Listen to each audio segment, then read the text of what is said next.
Dando continuidade, respeitando as inscrições, vamos ouvir agora a palavra da professora Amanda Gugel.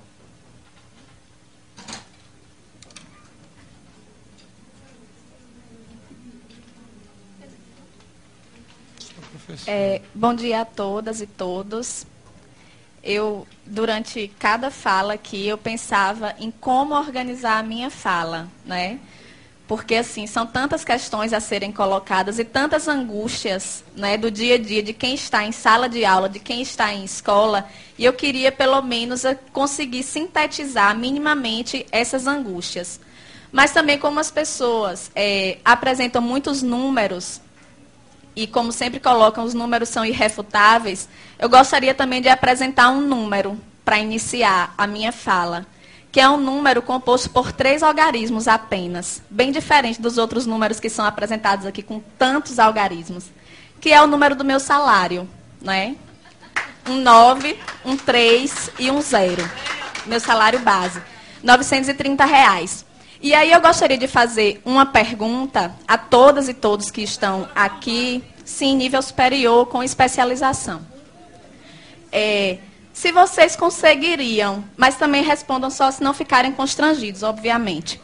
Se vocês conseguiriam sobreviver ou manter o padrão de vida que vocês mantêm com este salário? Não conseguiriam. Certamente, esse salário ele não é suficiente para pagar nem a indumentária, né, que os senhores e as senhoras utilizam para poder frequentar esta casa aqui. Não é? Então, assim, a minha fala não poderia partir de um ponto diferente desse, porque só quem está em sala de aula, só quem está pegando 3 ônibus por dia para poder chegar ao seu local de trabalho, um ônibus precário, inclusive, é que pode falar com propriedade sobre isso. Fora isso, qualquer colocação que seja feita aqui, qualquer consideração que seja feita aqui, é apenas para mascarar uma verdade, que é uma verdade visível a todo mundo, que é o fato de que, em nenhum governo, em nenhum momento que nós tivemos no nosso estado, na nossa cidade, no nosso país, a educação foi uma prioridade. Em nenhum momento. Certo?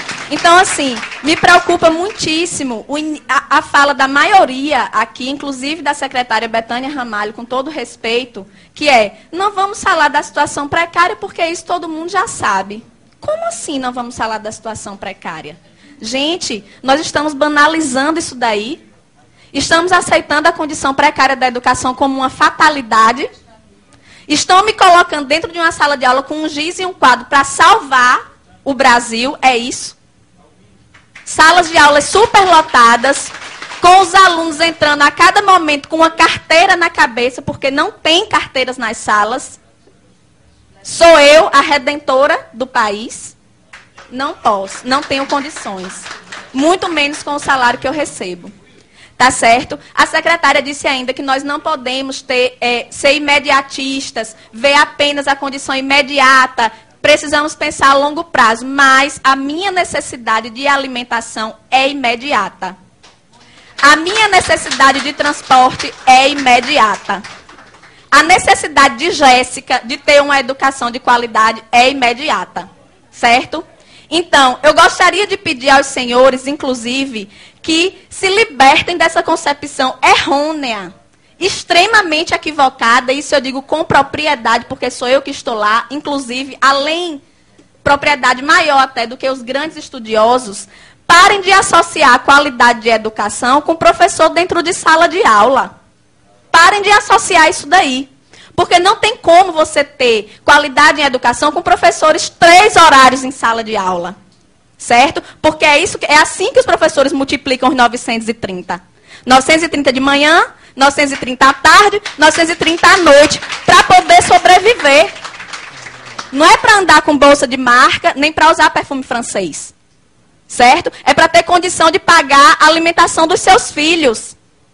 É para ter condição de pagar uma prestação de um carro que muitas vezes eles compram para poder se locomover mais rapidamente entre uma escola e outra e que eles precisam escolher o dia em que vão andar de carro porque não tem condição de comprar o combustível. Tá certo?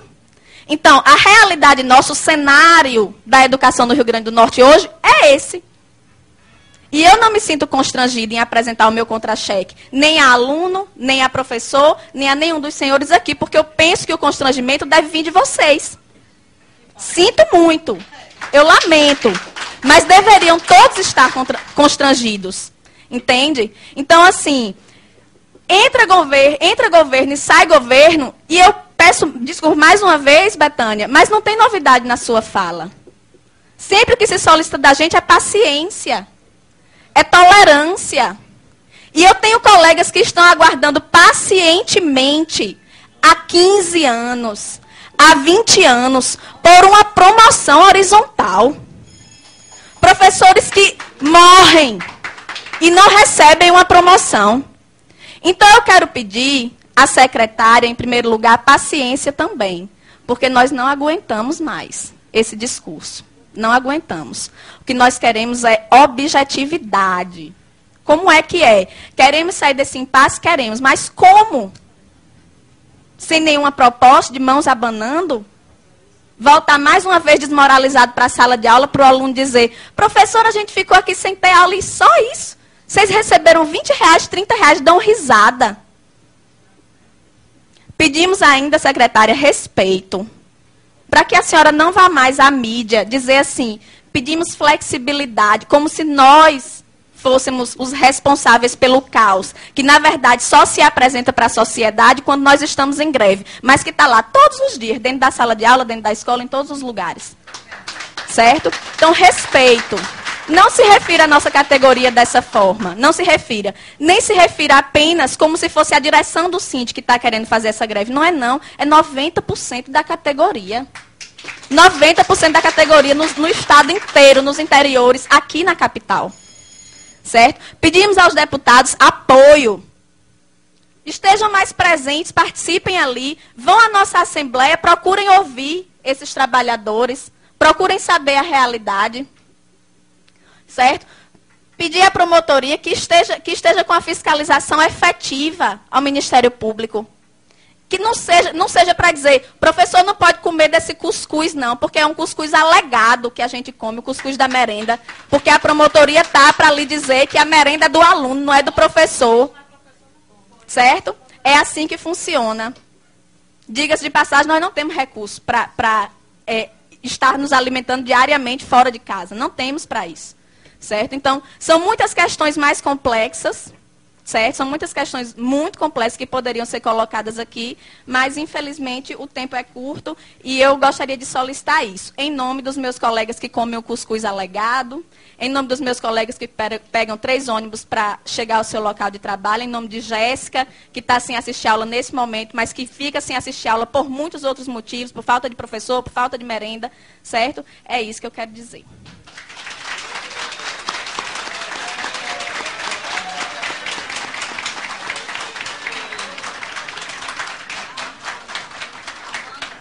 Parabéns à professora Amanda Gurgel.